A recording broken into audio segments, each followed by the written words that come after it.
ンギンさん、何見てるの？虹を見てたんだね。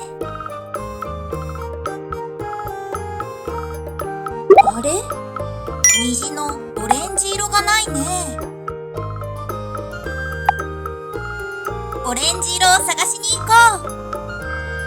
カタンコトン、カタンコトン、カタンコトン、カタンコトン、カタンコトン。ついた。オレンジ色のものはどれかな？みんなも探してみて。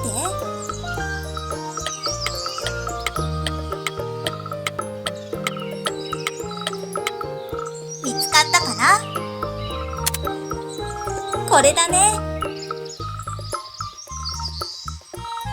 カタンコトン、カタンコトン、カタンコトン、カタンコトン、カタンコトン、カタンコトン、カタンコトン、カタンコトン、カタンコトン。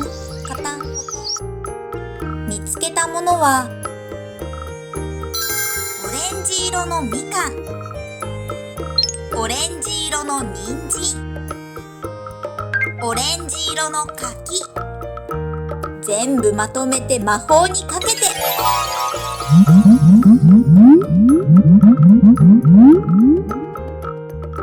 ゃーん！オレンジ色の絵の具の出来上がり。ぬりぬり、ぬりぬり。オレンジ色の絵の具を塗って完成。ペンギンさん列車出発します。次は何色を探そうかな。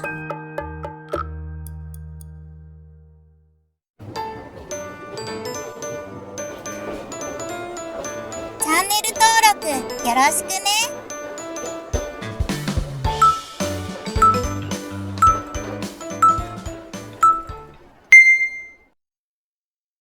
オーキッズ